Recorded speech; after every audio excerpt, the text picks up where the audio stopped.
सभी साथियों का एक बार फिर स्वागत है स्टडी वेब ऑनलाइन पोर्टल पर। और हम लोग फिर से एक बार लाइव आ चुके हैं। ठीक है, तो जल्दी से फटाफट वीडियो को लाइक करिए, शेयर करिए इसको। और सभी लोगों से निवेदन है फटाफट लाइव आ जाइए और क्लास को शेयर कर दीजिए। ठीक है, जिससे ज़्यादा से ज़्यादा साथी हमारे जुड़ सकें। ठीक है, तो अभी हम लोग शुरुआत करने जा रहे हैं ज्योग्राफी की एमसीक्यू क्लास में, जिसमें हम लोग महत्वपूर्ण 25 प्रश्नों को कवर करने जाएंगे। ठीक है, तो जल्दी से फटाफट लाइव आ जाइए। शुरुआत करते हैं अपने पहले प्रश्न से। तो पहला प्रश्न हमारा कुछ इस तरीके से है, 10 सेकंड का लगभग समय होगा, तो 10 सेकंड में इस प्रश्न का आप लोग जवाब देंगे। दूसरा, जो भी साथी अभी तक चैनल पर नए हैं, जिन्होंने हमारा चैनल सब्सक्राइब नहीं किया है, तो उन लोगों से आग्रह करता हूं कि वो लोग चैनल को जरूर सब्सक्राइब कर लें, जिससे आपको टाइम टू टाइम जितने भी नोटिफिकेशन आपको होंगे, जितने भी वीडियो अपलोड होंगे, वो सारे वीडियो के नोटिफिकेशन आपको तुरंत ही सूचना के आधार पर मिल जाएंगे। तो जल्दी से शुरुआत करते हैं हम लोग इस बात के लिए। पहले पढ़िए पहला प्रश्न, उसका आंसर बताइए। पहला प्रश्न है, सूर्य का प्रभा मंडल, सूर्य का प्रभा मंडल प्रकाश के अपवर्तन द्वारा निर्मित होता है। Sun is halo is produce the refraction for the light. ठीक है, किसके आधार पर होता है? ठीक है, तो पहला प्रश्न है, स्तरित बादलों में जल वाष्प के कारण होता है, सिरोक्यूमुलस बादलों में बर्फ के क्रिस्टल के कारण होता है, श्रिज बादलों में बर्फ के क्रिस्टल के कारण होता है, या स्तरीय मेघों में धूल के कण के कारण होता है? बताइए क्या आंसर है इसका।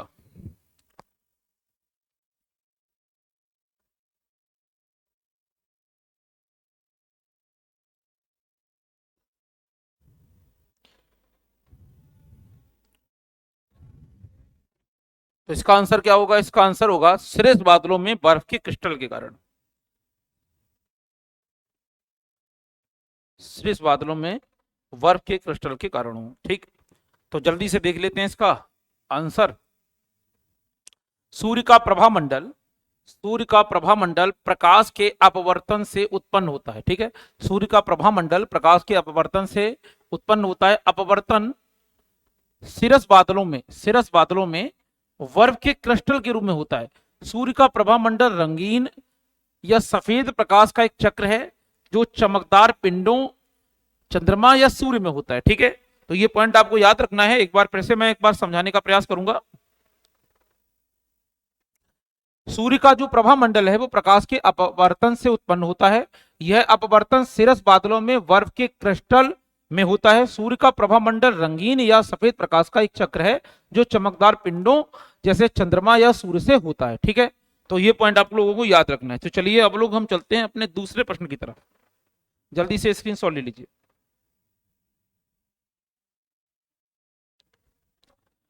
दूसरा प्रश्न है, निम्नलिखित कथनों पर विचार करेंगे, आपको सही आंसर बताना है कूट के आधार पर। महासागरीय धाराएं उसी में जल की सतह की धीमी गति होती हैं। जो महासागरीय धाराएं हैं उसी में जल की सतह की धीमी गति होती हैं। महासागरीय धाराएं पृथ्वी के ताप संतुलन को बनाए रखने में सहायता करती हैं। महासागरीय धाराएं मुख्य रूप से प्रचलित पवनों द्वारा गतिमान होती हैं। और चौथा है, महासागरीय धाराएं महासागरों के विन्यास से प्रभावित होती हैं, विन्यास से प्रभावित होती हैं। ठीक है, तो एक बार हम लोग इनको इंग्लिश में पढ़ते हैं। ओशियन करेंट्स और the slow surface movement of water in the same. Ocean current associate assistant in maintaining the earth heat balance. Ocean currents are the set of the motion primarily by the prevailing wind. और चौथा है आपका, ocean currents are the affected by the configuration of the ocean. इनमें से कौन से सही हैं? पहला दिया है 1 और 2 सही है, दूसरा में 2 3 और 4 सही हैं, तीसरे में दिया है 1 3 और 4 सही हैं, और चौथे में दिया है ये सभी। ठीक है, बताइए आंसर क्या आंसर सही है? तो इसका जो है, जो दूसरा वाला पार्ट है, यानी बी वाला सही। यानी इसका मतलब ये महासागरीय धाराएं पृथ्वी के ताप संतुलन को बनाए रखने में सहायता करती हैं, ये भी सही है। उसके अलावा महासागरीय धाराएं मुख्य रूप से प्रचलित पवनों द्वारा गतिमान होती हैं, ये भी सही है। और महासागरीय धाराएं महासागरों के विन्यास से प्रभावित होती हैं, ये भी सही है। तो आंसर इसका है बी। कैसे है वो जरा देखते हैं, एक बार स्क्रीनशॉट ले लीजिए आप लोग इसका। लिखिए, कथन 2 3 4 सही है, लेकिन पहला सही नहीं है। ठीक, वही वाली बात है। महासागर की धाराएं हमेशा धीमी नहीं होती और ना ही कभी कभी गति पकड़ सकती हैं। इस प्रकार दिए गए सभी कथन महासागर की धाराओं का अनुपालन करते हैं। महासागरीय धाराएं जो हैं वो पृथ्वी के ताप संतुलन को बनाए रखने में सहायता करती हैं। वे मुख्य रूप से प्रचलित हवाओं द्वारा गति में सेट होती हैं और महासागर के विन्यास से प्रभावित करती हैं। ठीक है, तो ये आपको याद रखना है पॉइंट कि जितनी भी महासागरीय धाराएं हैं ये सीधे सीधे पृथ्वी को प्रभावित करती हैं।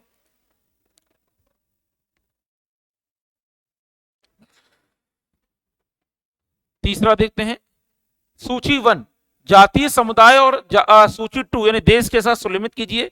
इसमें दो सूचियां दे रखी हैं, एक तरफ सूची 1 दे रखी है जिसमें जाति समुदाय दिए हुए हैं और दूसरी सूची 2 दे रखी है जिसमें देश दिए हुए हैं। ठीक है, तो इसको मिलान करना है, मैच करना है। ठीक है, क्या मैच हो सकता है जरा देखते हैं।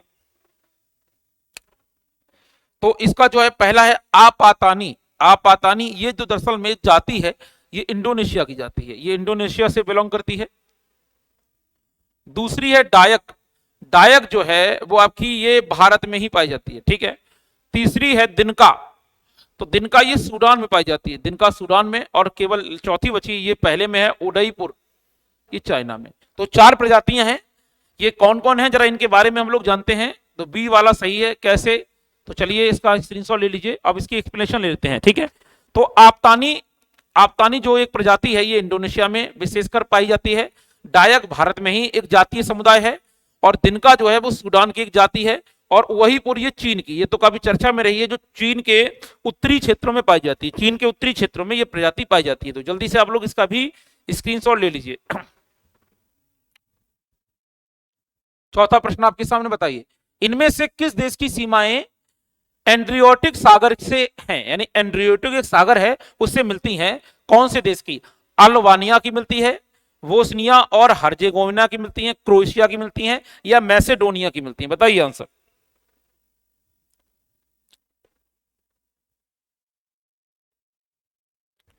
तो इसका आंसर है बोस्निया और हर्जेगोविना। कैसे है जरा देखते हैं। एड्रियाटिक सागर भूमध्य सागर का एक हिस्सा है, मतलब एड्रियाटिक सागर जो है, एड्रियाटिक सागर भूमध्य सागर का ही हिस्सा है। तो अल्बानिया, बोस्निया और हर्जेगोविना देशों की सीमा के रूप में एड्रियाटिक सागर है। चूंकि अल्बानिया पश्चिम में मैसेडोनिया की सीमा में है इसलिए ये आर्टिक सागर से बहुत दूर है। तो समझिए इसका आंसर बी है। तो जल्दी से स्क्रीनशॉट ले लीजिए। बताइए 5वां प्रश्न, इनको पढ़ना है, उसमें से कथन हमें बताने हैं। पहला पॉइंट है आपका, विषुवतीय प्रदेशों में वर्षा को 4 प्रमुख ऋतुओं में विभाजित किया जाता है। ठीक है। दूसरा, भूमध्य सागरीय क्षेत्रों में ग्रीष्म ऋतु में अधिक वर्षा होती है। तीसरा, चीन की जलवायु में वर्ष भर वर्षा होती है। चौथा, उष्ण कटिबंधीय हाईलैंड्स विभिन्न जलवायु के ऊर्ध्वाधर क्षेत्रीकरण प्रदर्शित करते हैं। इनमें से कौन सा कथन सही है? बताइए। एक बार इनको पढ़ते हैं जल्दी से। एक बार मैं इंग्लिश में भी रीड कर देता हूं, इसका आंसर बताने की कोशिश करिएगा। In equatorial region the year is divided into the 4 main seasons. ठीक है। in the Mediterranean regions summer receives more rain. In China's type of the climate rainfall occurs throughout the year. और चौथा, tropical highland exhibit virtually zonation of the different climate. अब इसमें से कह रहा कौन सा सही है, तो इसमें से सिर्फ 2 ही विकल्प सही हैं, एक आपका तीसरा और चौथा, ये गलत है। इन विषुवतीय प्रदेशों में वर्ष नहीं होगा, वर्षा होगा, ये वर्षा है यहाँ पर। ठीक है, तो यहाँ मैं लिख दे रहा हूं ये वर्षा है, ये गलत है। और भूमध्य क्षेत्र में ग्रीष्म ऋतु में अधिक वर्षा होती है, भी गलत है। तो चीन की जलवायु में वर्ष भर वर्षा होती है। ठीक है, चीन की जलवायु वर्ष भर वर्षा होती है, ये सही है। और उष्णकटिबंधीय हाईलैंड विभिन्न जलवायु के ऊर्ध्वाधर क्षेत्रीकरण प्रदर्शित करते हैं, तो ये भी सही है। इसलिए आपका ए वाला सही हो जाएगा। कैसे होगा जरा हम लोग व्याख्या देखते हैं इसकी। चीन जैसी जलवायु भर में वर्ष भर वर्षा होती है। उष्णकटिबंधीय हाईलैंड्स विभिन्न जलवायु के ऊर्ध्वाधर क्षेत्रीकरण को प्रदर्शित करते हैं, जो सही है। इसका कारण यह है कि भूमध्य सागरीय क्षेत्र में वर्ष भर जलवायु समान रहती है। ठीक है, और अधिक वर्षा होती है। यह सर्दियों का मौसम है और भूमध्य क्षेत्र, ये सर्दियों का मौसम है और भूमध्य सागरीय क्षेत्र में गर्मी नहीं है। ठीक है, तो जल्दी से आप लोग इसका स्क्रीनशॉट ले लीजिए।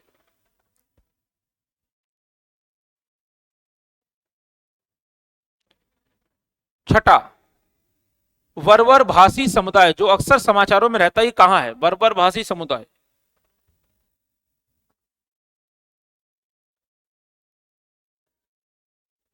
बताइए इसका। तो ये बर्बर भाषी समुदाय ये दरअसल में अल्जीरिया में है। तो कैसे है जरा देखते हैं।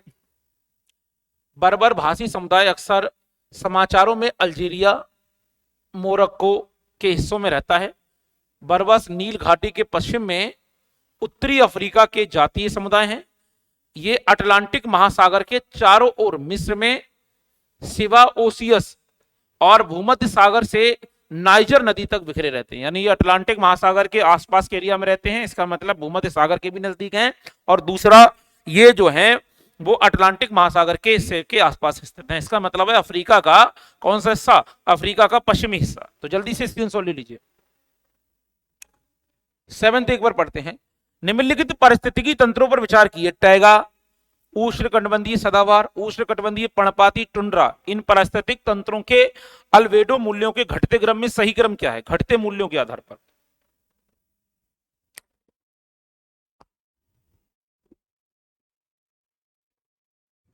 ट्रॉपिकल डिसीसियस टुंड्रा, ठीक है, बताइए इसका आंसर। तो इसका आंसर होगा, सबसे घटते हुए क्रम में आएगा टुंड्रा, ये 1 नंबर पे आएगा, ये 2 नंबर पे आएगा, और ये 3 पे आएगा, 4 पे आएगा। तो 1 का मतलब ये आपका हो जाएगा 4 1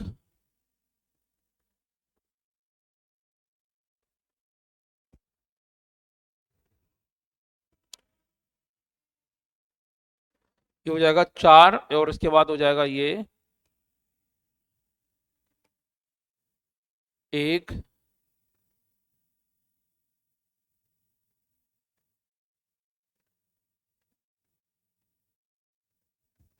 सी। तो जरा एक बार पढ़ लेते हैं सी कैसे है। पृथ्वी का औसत अल्बिडो 34% है, लेकिन सतह के रंग और बनावट के आधार पर अल्बिडो में भिन्नता हो सकती है। लेकिन दिए गए विकल्पों के आधार पर अधिकतम एल्बिडो क्रमशः टुंड्रा और फिर टैगा के बाद उस उष्णकटिबंधीय सदाबहार वन और उष्णकटिबंधीय पर्णपाती वन का होता है। ठीक है, तो जल्दी से आप लोग इसका स्क्रीनशॉट ले लीजिए।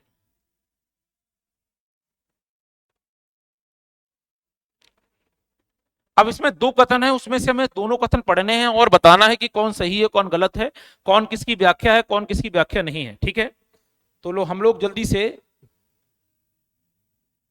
देखते हैं। अभिकरण एक कथन है कि दोनों गोलार्धों में 60 से 65 डिग्री अक्षांशों पर उच्च दाब के स्थान पर निम्न दाब पेटी होती है। ठीक है, दूसरा कह रहा है निम्न दाब क्षेत्र भूमि की अपेक्षा महासागरों पर अधिक होते हैं। निम्न दाब क्षेत्र भूमि की अपेक्षा महासागरों पर अधिक होते हैं। अब कह रहा है कि इसमें से हमें सही बताना है। ए आर और दोनों सही हैं। आर ए का सही स्पष्टीकरण है। ठीक है, ए सत्य है परंतु आर असत्य है। ठीक है, सी कह रहा है कि ए और आर दोनों सही हैं लेकिन आर ए का सही स्पष्टीकरण नहीं है, मतलब ए आर सही है लेकिन आर और ए का कोई मतलब नहीं है। और डी कह रहा है ए सत्य है लेकिन आर गलत है। ठीक है, तो ये तो फैक्ट है कि दोनों गोलार्धों में 60 से 65 डिग्री अक्षांशों पर उच्च दाब के स्थान पर निम्न दाब पेटी होती है। ठीक है, लेकिन निम्न दाब क्षेत्र भूमि की अपेक्षा महासागरों पर अधिक होते हैं, ये भी सही है, लेकिन इनका कोई आपस में संबंध नहीं है। इसका मतलब सी। कैसे है सही, जरा देख देते हैं एक बार। ए और आर दोनों सही हैं लेकिन आर ए की सही व्याख्या नहीं है। दोनों गोलार्धों में पृथ्वी की घूर्णन गति से जमीन और समुद्र दोनों पर दबाव कम रहता है। ठीक है, पृथ्वी की घूर्णन गति का मतलब है पृथ्वी अपने अक्ष पर घूम रही है। पृथ्वी की घूर्णन गति से जमीन और समुद्र दोनों पर दबाव कम रहता है जो विस्थापित होता है और कम दबाव में भी दबाव कम रखता है। अक्षांश 60 से 65 डिग्री पर इसका कारण पृथ्वी की घूर्णन गति है, जिसके कारण निम्न एवं उच्च वायुदाब पेटियों का निर्माण होता है। ठीक है, तो इसके लिए मुख्य दोषी है पृथ्वी की घूर्णन गति, यानी पृथ्वी जब अपने अक्ष पर मुख्यतः घूमती है। तो दोनों विकल्प सही तो हैं लेकिन इन दोनों का कोई आपस में संबंध नहीं है, इसलिए सी। तो जल्दी से आप लोग स्क्रीनशॉट ले लीजिए।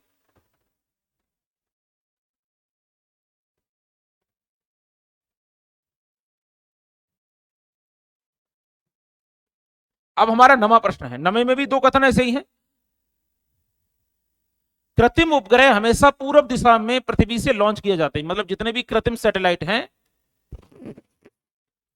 ठीक है, वो पृथ्वी की पूर्व दिशा से लॉन्च किए जाते हैं। पहला, पृथ्वी पश्चिम से पूर्व की ओर घूमती है और इसलिए उपग्रह पलायन वेग प्राप्त करता है। ठीक है, अब कह रहा है कि इसमें बताइए दोनों सत्य हैं, आर ए की सही व्याख्या है, दोनों सत्य है लेकिन आर ए की सही स्पष्टीकरण नहीं है, ए सत्य है लेकिन आर असत्य है, या ए असत्य है आर सत्य है। तो इसमें दोनों सही है, दोनों एक दूसरे की व्याख्या है। ए तो कैसे जरा देखते हैं। मानव निर्मित कृत्रिम उपग्रह हमेशा पूर्व दिशा में ही लॉन्च किए जाते हैं। ठीक है, क्योंकि पृथ्वी पश्चिम से पूर्व की ओर घूमती है। ठीक है, जो इसे भू समकालिक बनाती है। ठीक है, इसकी दिशा से कोई लेना देना नहीं है, क्योंकि पलायन वेग अर्थात पलायन वेग 112 मीटर प्रति सेकंड केवल रॉकेट के बूस्टर द्वारा दिया जाता है। ठीक है, तो जल्दी से आप लोग स्क्रीनशॉट इसका भी ले लीजिए।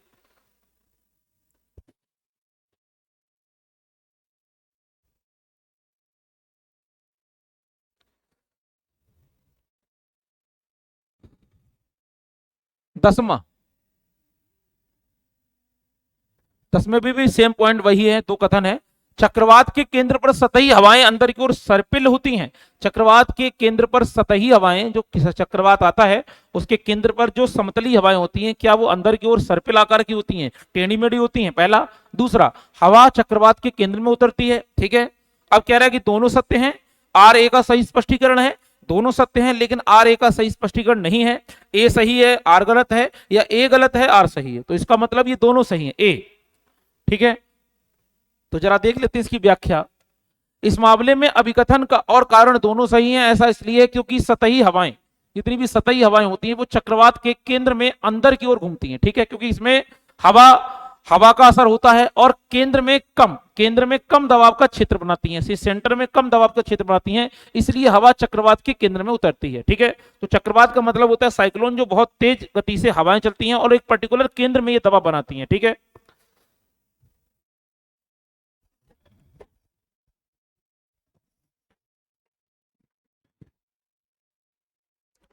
तो स्क्रीनशॉट ले लीजिए इसका। 11वां प्रश्न,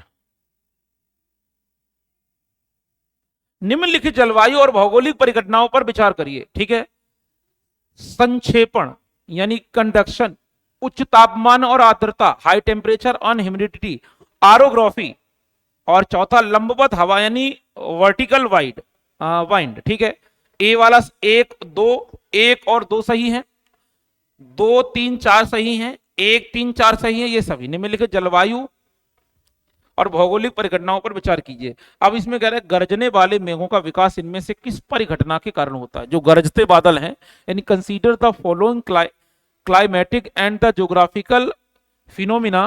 ठीक है, कौन से हैं? ठीक है, तो वो सिर्फ एक और दो हैं। इसका मतलब एक दो का मतलब हो जाएगा, हाँ जी, एक और दो है। इसका मतलब आपका ऑप्शन डी सही होगा, एक दो नहीं होगा, डी सही है। ठीक है, सॉरी, इसमें से सभी संक्षेपण भी होगा,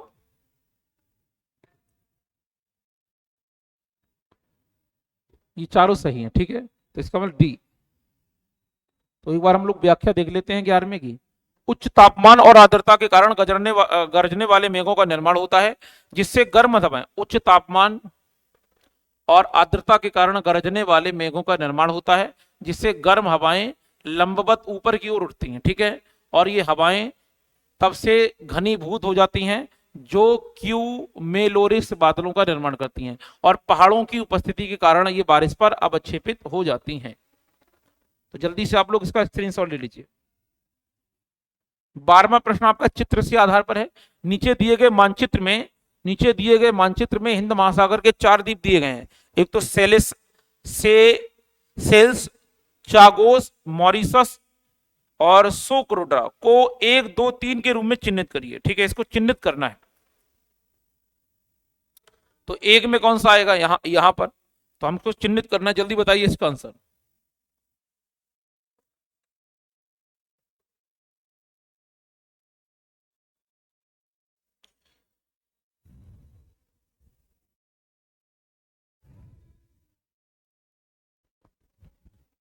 ठीक, तो इसका मतलब इसका डी ऑप्शन सही, डी ऑप्शन सही। कैसे मैं बताता हूं, ये 3 नंबर पर यहां है, ये 3 नंबर है,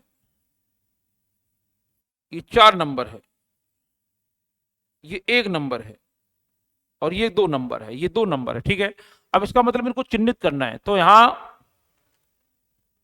जो 3 नंबर पे आ रहा है वो आपका आएगा मॉरिशस, ठीक है, ये मॉरिशस, ठीक है। और चागोस जो आएगा वो आपका आएगा 2 नंबर पे, ठीक है। और उसके अलावा मॉरिशस जो आएगा वो 3 नंबर पे, और आपका ये आएगा 4 नंबर पे, ठीक है। तो एक बार देख लेते हैं, इसकी व्याख्या दे रखी है यहाँ। चिन्हित क्षेत्र में 1 चागोस है, क्षेत्र 2 में सोकेट्रोस है, चिन्हित 3 में सेसेल्स है, और चिन्ह 4 में मॉरिशस है, ठीक है।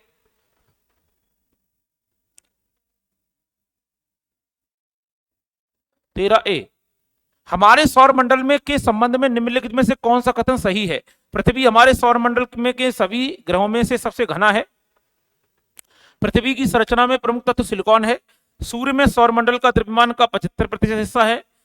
सूर्य का व्यास पृथ्वी के व्यास का 190 गुना है। तो बताइए कौन सा आंसर है इसमें? आपका ऑप्शन नंबर ए कौन सा सही है?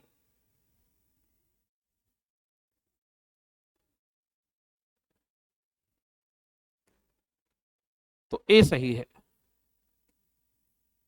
पृथ्वी हमारे सौर मंडल के सभी ग्रहों में घना है। बाकी तो सब सही पूछ रहे हैं ना, हाँ यही सही है। तो हम लोग इसकी व्याख्या देख लेते हैं, एक बार पढ़ते हैं। हमारे सौर मंडल के सभी ग्रहों में, हमारे सौर मंडल के सभी ग्रहों में सबसे घनी पृथ्वी है। क्रस्ट और मेटल, जिसका औसत वजन 5.51 ग्राम प्रति सेंटीमीटर क्यूब है। ऑक्सीजन पृथ्वी पर सबसे प्रचुर मात्रा में तत्व है। सूर्य में सौर मंडल का लगभग 99.8% द्रव्यमान है। सूर्य का व्यास ग्रह के व्यास का लगभग 109 गुना है, यानी 109 गुना बड़ा व्यास है इसका।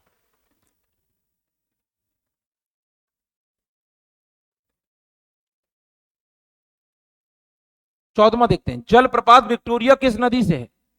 अमेजन, मिसौरी, सेंट लॉरेंस या जाम्बेबी? बताइए आंसर।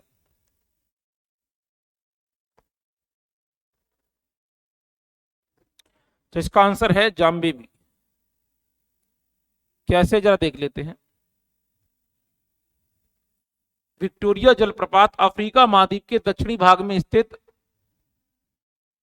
जाम्बेवी नदी से जुड़ा है। इसकी चौड़ाई जो 1718 मीटर है और 108 मीटर की ऊंचाई है के गिरते पानी की विशाल चादर के कारण इसे दुनिया के सबसे बड़े झरने के रूप में स्थान दिया गया। विक्टोरिया फॉल उत्तरी अमेरिका के नियागा फॉल्स के आकार से लगभग 2 गुना है और हॉरिसेस फॉल्स के आकार से 2 गुना है, ठीक है। तो इसलिए ये सबसे बड़े जलप्रपातों में गिना जाता है। तो जल्दी से स्क्रीनशॉट ले लीजिए। 15वां पढ़िए, जीवन प्रत्याशा विश्व में सबसे अधिक कहां है?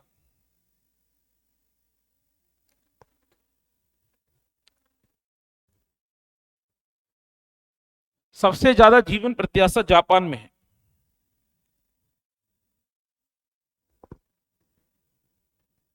अब इसमें ऑप्शन है कनाडा, जर्मनी, ठीक है। सबके बारे में मैं थोड़ा थोड़ा बताता हूं।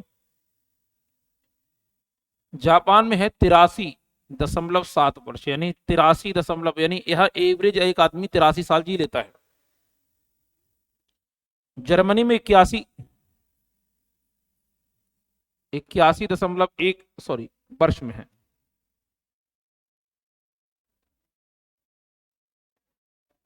इसको हटा देता हूं।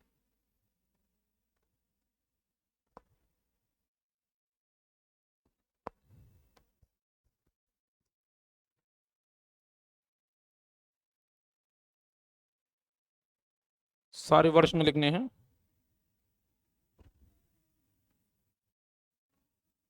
81.1 वर्ष।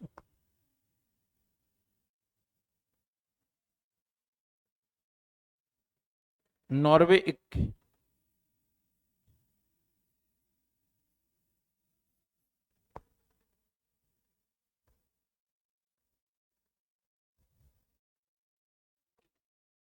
82.2 वर्ष।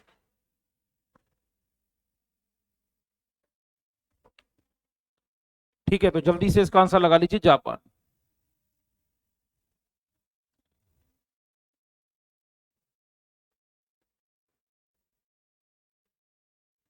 अब 2 कथन फिर से हैं, इसमें से सही गलत छांटना है।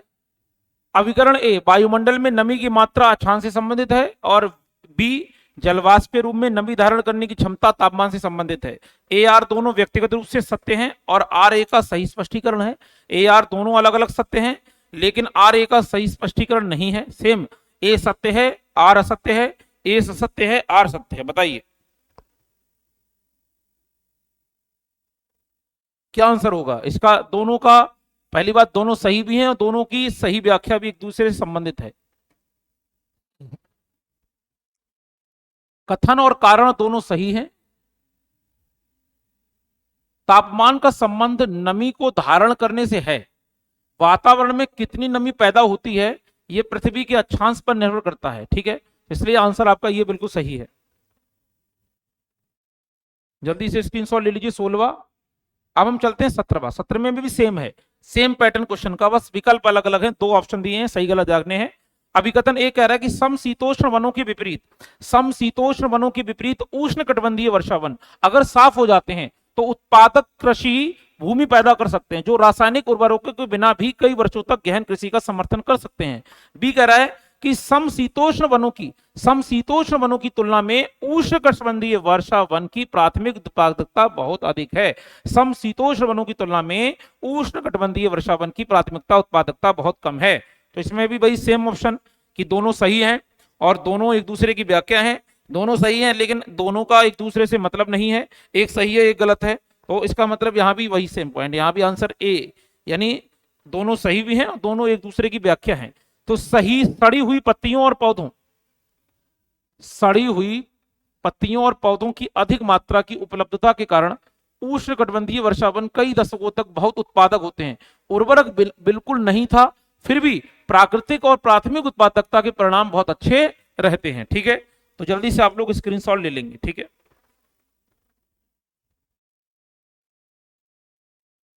18वां स्केम पैटर्न के आधार पर क्वेश्चन है। ठीक है,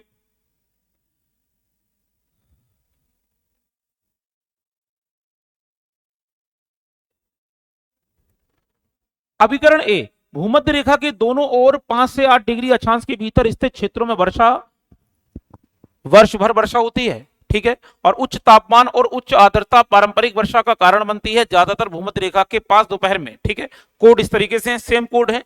क्या दोनों सही है और दोनों एक दूसरों की व्याख्या सही है, या फिर दोनों है तो सही लेकिन दूसरों की एक दूसरे की व्याख्या नहीं है, या एक सही है और एक गलत है? तो इसका भी आंसर ए, दोनों सही है।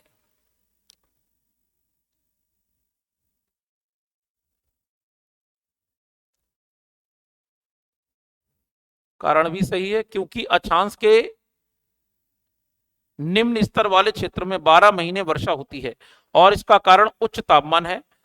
आर्द्रता, आर्द्रता समान रूप से एक कारक है जो पारंपरिक वर्षा की ओर ले जाती है। इस प्रकार अक्षांश और जलवायु अच्छी तरह से संबंधित हैं और भरोसेमंद है।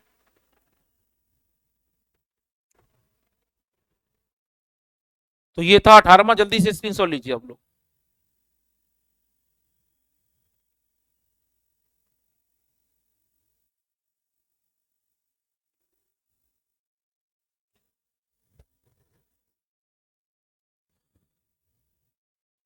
अब हम चलते हैं 19वें क्वेश्चन की तरफ। निम्नलिखित कथनों पर विचार करिए।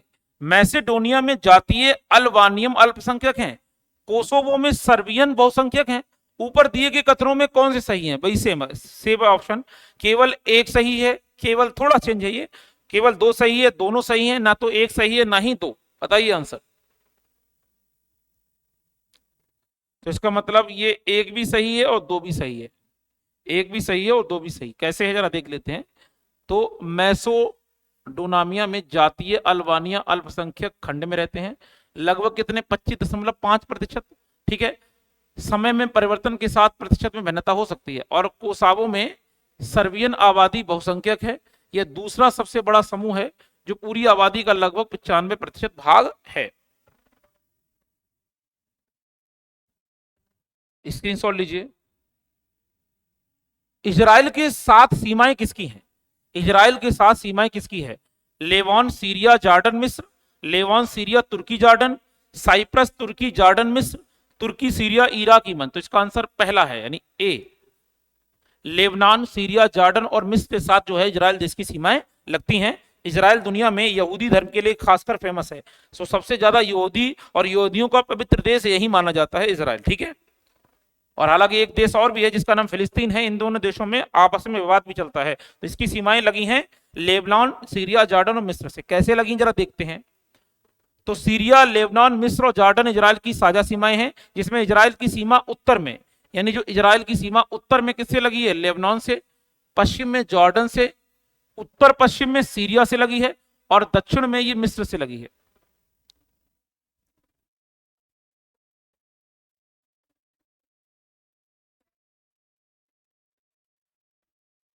बताइए अगला प्रश्न। बास्क लोग जो अक्सर अपनी अलगाववादी गतिविधि के लिए नए होते हैं में रहते हैं, फ्रांस में रहते हैं, इटली में, पुर्तगाल में, स्पेन में। बताइए आंसर।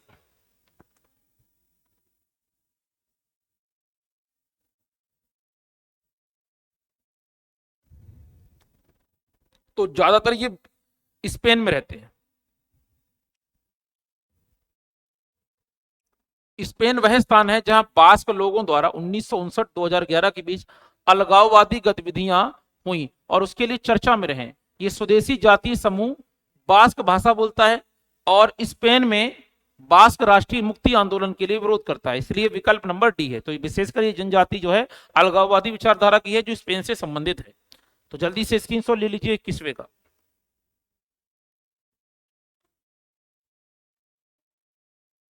बी पहले पढ़ते हैं। यूएनडीपी द्वारा दिए गए मानव अधिकार सूचकांक के अनुसार दक्षिण एशियाई देशों का निम्न में से कौन सा क्रम उच्च से निम्न विकास के क्रम में सही है, यानी हाईएस्ट से लोएस्ट तक। ठीक है। भारत, श्रीलंका, पाकिस्तान, मालदीव। मालदीव, श्रीलंका, भारत, पाकिस्तान। श्रीलंका, मालदीव, भारत, पाकिस्तान, या मालदीव, भारत, पाकिस्तान, श्रीलंका।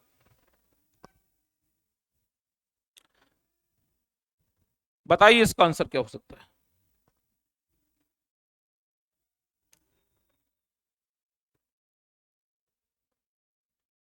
इसका आंसर है हाइयर से पहले मालदीव है, फिर श्रीलंका, फिर भारत, पाकिस्तान, यानी 1 नंबर, 2 नंबर, 3 नंबर, 4 नंबर, यानी हमसे मालदीव और श्रीलंका आगे हैं। थोड़ा देखते हैं ये कार्यक्रम। तो यूएनडीपी, यूएनडीपी, यूएनडीपी संयुक्त राष्ट्र विकास कार्यक्रम, संयुक्त राष्ट्र विकास कार्यक्रम 1965 में बना। ठीक है। और विभिन्न देशों में समानता को कम करने और गरीबी से निपटने के लिए, ठीक है, ये काम कर रहा है। यूएनडीपी के अनुसार भारत मानव विकास सूचकांक का क्रम उच्च से निम्न स्तर तक शुरू होता है, जिसमें मालदीव, श्रीलंका, भारत और पाकिस्तान सम्मिलित है। तो जल्दी से स्क्रीनशॉट ले लीजिए।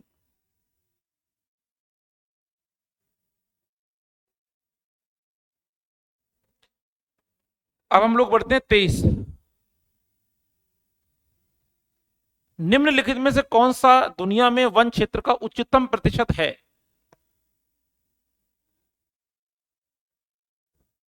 ठीक है।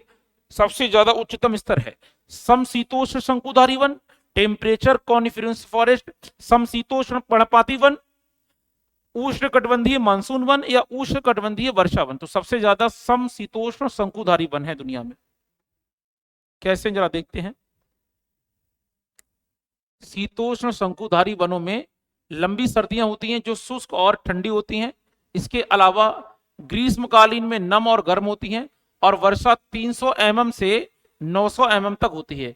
इस जंगल में दुनिया भर में सबसे बड़ा वन क्षेत्र यहीं पाया जाता है, शीतोष्ण शंकुधारी वन में। ठीक है।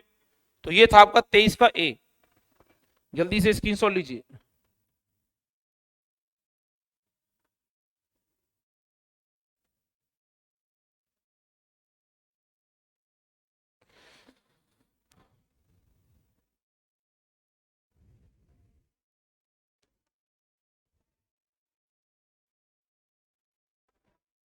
चौबीसवां बताइए। निम्नलिखित में से किस देश की मुद्रा रुपया है? भूटान की, मलेशिया की, मालदीव की, सेलेस की। वैसे पाकिस्तान की भी मुद्रा रुपया है, लेकिन पाकिस्तान का जो रुपया है वो पाकिस्तानी रुपया है, और भारत का जो रुपया है वो भारतीय रुपया है। अब कह रहे कि कौन से देश की मुद्रा रुपया है?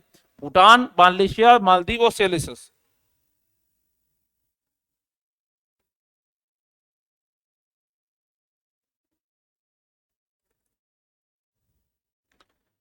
तो ये देश है छोटा सा जो द्वीपों पर है, बसा हुआ है।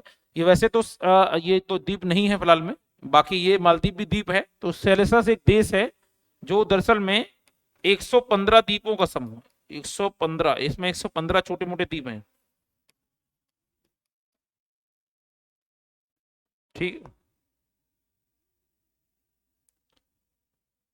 जिसका रुपया जो है उसका नाम है सेल्सियस रुपया, इसको कहते हैं सेल्सियस रुपया। ठीक, जल्दी से स्क्रीनशॉट ले लीजिए।